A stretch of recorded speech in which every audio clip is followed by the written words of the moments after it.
That Saturday night felt like freedom. My parents were out at my aunt's place, which meant I had the house to myself. No check-ins, no lectures, no turn that off. I was 15, home alone, and finally about to watch The Conjuring without my mom losing her mind over psychological damage. I dumped half a bag of popcorn into a bowl, kicked my feet up, and hit play. I didn't even make it 30 minutes. Someone knocked. Not a soft tap, a firm knock, like they knew I'd answer. I muted the TV and felt that weird prickle crawl up my spine. I checked the peephole. A Girl Scout. Or something pretending to be one. She stood on my porch with pigtails, a green sash, and that cookie-selling stance everyone recognizes. But the longer I stared, the more wrong it felt. She looked way too old. Not tall for her age old. Grown. Early 20s at least. Heavy makeup. Lipstick too red. Mascara clumped like she'd rushed it. Girl Scouts don't look like that. My brain said, don't open the door. My ego said, relax, bro, you've been watching horror movies. So I opened it. Hey, she said, smiling way too wide. We're raising money for military families. You want to grab some cookies? Up close, it got worse. The makeup couldn't hide the scars under it. Her smile didn't touch her eyes. Those stayed flat, like she was studying me. Sure, I said. How much? $5 a box. She lifted Thin Mints. You're kind of cute, you know that. My heart started doing stupid stuff. I laughed awkwardly and reached for my wallet. I'll just take one. She leaned closer, and her perfume hit me. Sweet, thick, the kind that sticks in your throat. I've got more flavors in my van, she said casually. You can pick whatever you want. Every alarm in my head went off. Vans don't carry cookies. Vans carry bad decisions. I should have shut the door. Instead, I followed her. She giggled and walked toward a white van parked at the curb. The engine was already running. That should have been my second warning. The third was the solid metal panels where the back windows should have been. They're right here, she said, sliding the side door open. That's when hands exploded out of the darkness. One grabbed my arm, another hooked my shirt. I barely had time to react before I was yanked off my feet. I tried to scream, but a hand crushed over my mouth, killing the sound. The door slammed shut. The van lurched forward. I was thrown to the floor, pinned down by knees and elbows. Someone went through my pockets fast, too practiced. Phone gone, wallet gone. Then one of them laughed and ripped off my brand new Jordans. Nice kicks, he said. Please, I won't say anything, I swear. The girl sat up front. She reached up and pulled the pigtails off. Without them, she looked colder, meaner. God, teenagers are dumb. All it takes is a smile. She turned and pressed the burning tip into my arm. I screamed. That's when the beating started. Not knockout punches, slow, deliberate ones. Stomach, ribs, face, over and over. Every hit knocked the air out of me. I curled up, but there was nowhere to go. Blood filled my mouth. Something cracked in my side, sharp and deep. They laughed the whole time. I don't know how long it lasted. Minutes? Hours? Time stopped making sense. All I remember is pain, cigarette smoke, and the van radio playing like this was just another drive. Eventually, the van stopped.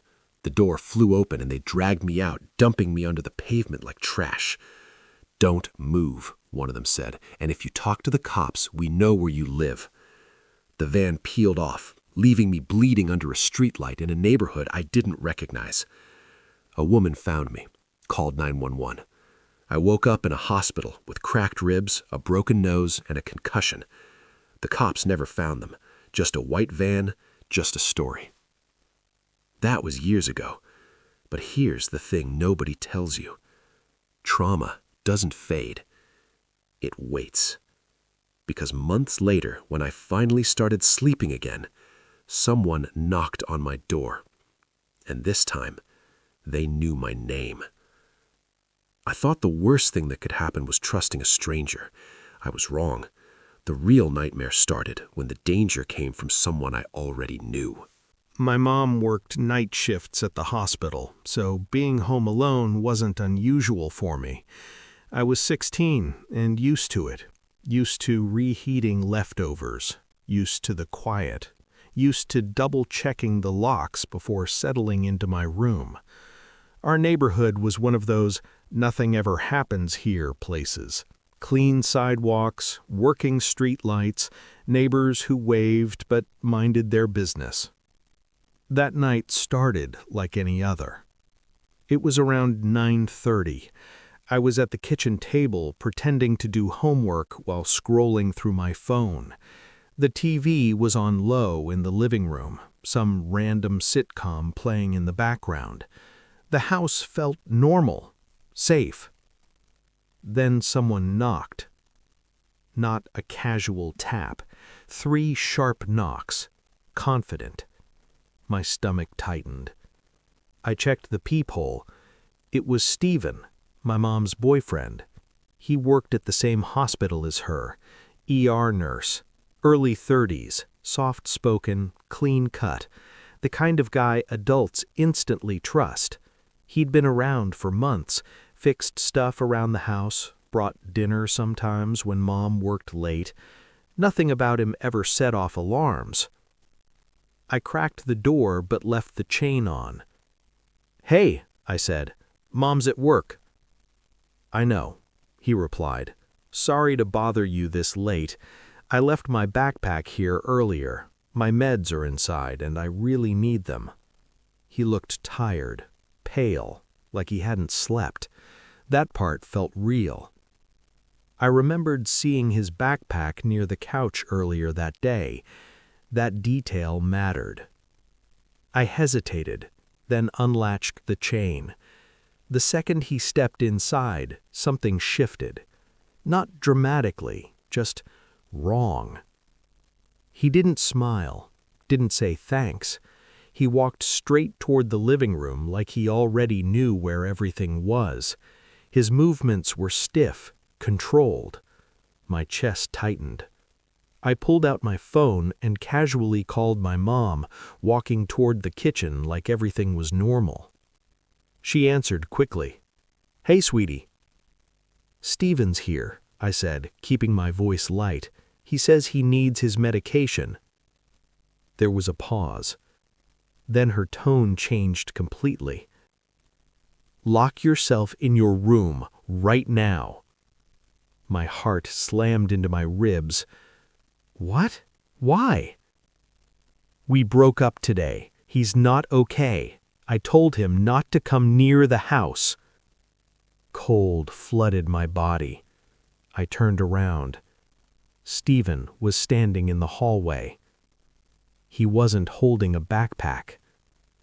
He was holding my mom's handgun. "Hang up," he said quietly. My hands shook so badly I almost dropped the phone. I ended the call. For a second, the house was silent except for the TV laugh track playing in the background. The sound felt wrong, too cheerful, too normal. "You know what your mom said to me today?" Stephen asked, calmly, too calmly. "She says I'm sick, that I need help." He stepped closer. "I decided she's right." The gun came up. "Get on your knees." My legs folded instantly. I didn't even remember moving.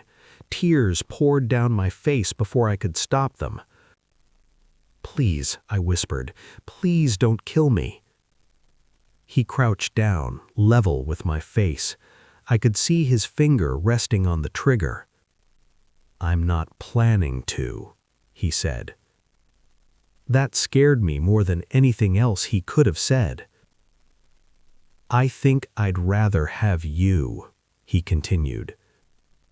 "She never appreciated me, always working, always tired, always choosing everything else over me." My brain went into survival mode. If I screamed, I'd die. If I ran, I'd die. If I froze, I'd die. So I lied. You're right, I said, forcing the words out through sobs. She doesn't care about anyone but herself. His eyes flickered. She leaves me alone all the time, I continued. You're the only one who's actually here. The gun lowered just a little. I leaned into it. I hate living like this. I'd go with you. Silence stretched between us. Then his face softened. I knew it, he said quietly. I knew you were different. He pulled me into a hug. Every instinct screamed to run, but I hugged him back. I could feel the cold metal of the gun pressed against my ribs. We can leave tonight, he whispered. Okay, I said quickly. I just need to grab a few things. He pulled back and studied my face, searching for something. For a horrible second, I thought he saw through me. Then he nodded. I'm coming with you. He kept the gun in his hand as he walked me down the hallway, his other hand gripping my shoulder hard enough to hurt. In my room, I shoved random clothes into a bag, dropping half of them because my hands wouldn't stop shaking. Don't take too long, he warned. I need the bathroom. Long drive, right? His eyes narrowed. Door stays open. I swallowed. Please, that's embarrassing. He stared at me for a long moment, then sighed. 2 minutes. I stepped inside and locked the door as quietly as I could, slid into the bathtub, dialed my mom. He has your gun. He's in my room. I already called the police. Stay where you are. The doorknob rattled. Maya, Stephen called, sharp now. I didn't answer. He kicked the door. The wood cracked. Again, harder. I know you're in there. Then, sirens. Distant at first, then louder. Stephen cursed. I heard footsteps running away. Glass shattered. A crash. Silence. Minutes later, police filled the house. They caught him in the backyard, screaming, fighting, promising he'd come back. We moved 3 months later. New house, new locks, new alarms. But even now, whenever someone knocks, I don't answer. I thought the scariest thing was a stranger at the door.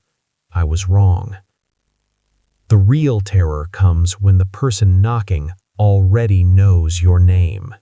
By the time it happened, I thought I understood fear. I was wrong. Fear isn't the moment something goes bad. Fear is what settles in afterward. The way your body remembers before your brain does. The way silence starts to sound loud. The way you scan exits without thinking. It was late October, cold enough that the air felt sharp in your lungs. My parents were across town at a wedding and wouldn't be back until after midnight. They didn't want to leave me alone, but I insisted. I told them I was fine. I told myself the same lie. Every door was locked, alarm armed, cameras blinking red like watchful eyes. I was in my room, lights low, YouTube auto-playing nonsense I wasn't really watching, when I heard yelling outside. At first, I ignored it. People fight. It happens. Then I heard her scream. Not angry, not dramatic. Terrified. I paused the video and held my breath. The sound came again, raw and panicked, like someone begging without words. I stood up before I could talk myself out of it and walked to my window. Across the street lived the Carters. They'd moved in a couple months earlier. The husband, Derek, was one of those guys who always looked put together. Gym shorts, fitted hoodie, polite smile that felt rehearsed. His wife, Alina, was quiet, friendly in a distant way. The kind of person who avoided eye contact when Derek was around. Their kitchen window lined up almost perfectly with mine. The lights were on.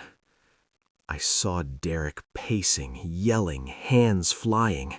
Alina backed away, crying, palms up like she was trying to calm a wild animal.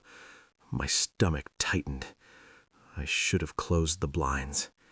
Instead, I watched. Derek grabbed her by the neck and slammed her into the counter.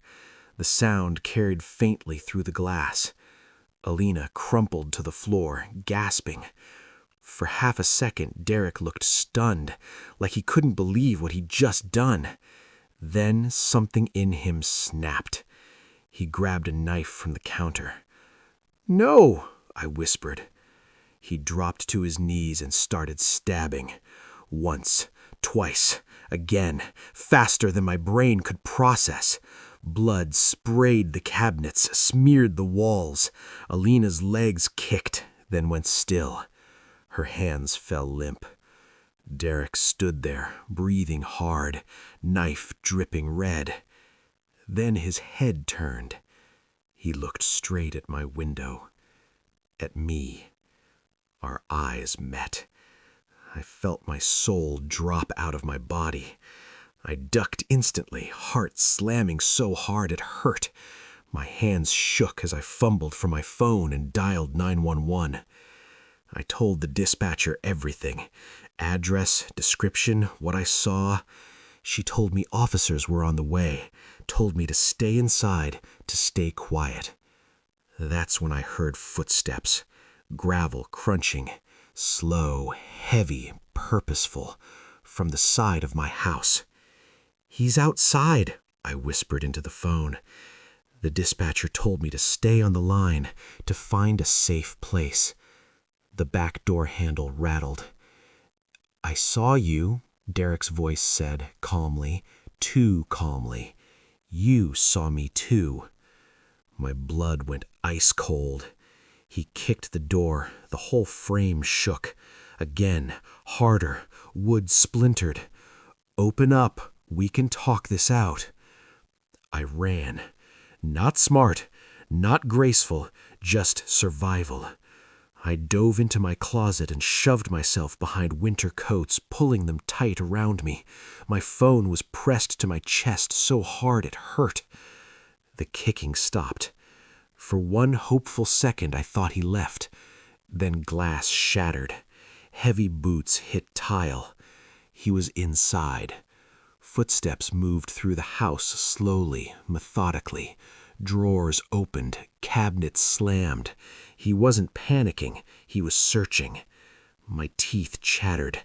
I bit my sleeve to keep from making a sound. Tears soaked the fabric. The footsteps stopped outside my bedroom. Then the closet door. I could hear his breathing. Close, way too close. "You know you're in here," he said, quietly. "You just ruined my life." Sirens cut through the night. Police cars screaming closer. Derek swore under his breath. I heard him hesitate, then run. The back door slammed hard enough to shake the walls. Minutes later, officers stormed the house, guns raised. One of them found blood on the broken window where Derek had cut himself climbing in. They walked me across the street. I didn't want to look, but I did. Alina lay on the kitchen floor, eyes open, frozen in fear forever. Blood coated the tiles, the cabinets, the walls. The smell hit me, and I threw up on the lawn. The detective told me quietly, "You're the only witness." They didn't catch Derek that night, or the next day, or the week after. My parents changed everything. New locks, cameras everywhere, motion lights that turned night into day. I wasn't allowed home alone. My mom slept in my room because I woke up screaming some nights, convinced I heard tapping. 3 weeks passed. Derek vanished. The cops said it was just a matter of time. But time is the problem, because time means he's still out there. Time means he remembers my face. Sometimes late at night, I hear it. Tap, tap, tap. Probably the house settling, probably the wind. But I don't check the window anymore, because I've learned something the hard way. Monsters don't always hide in the dark. Sometimes they smile at your door. Sometimes they earn your trust. And sometimes they notice when you're watching. And once they do, they don't forget. I used to think surviving meant being safe. Now I know the truth. Sometimes surviving just means you're the one left alive to remember and hope they never come back to finish it.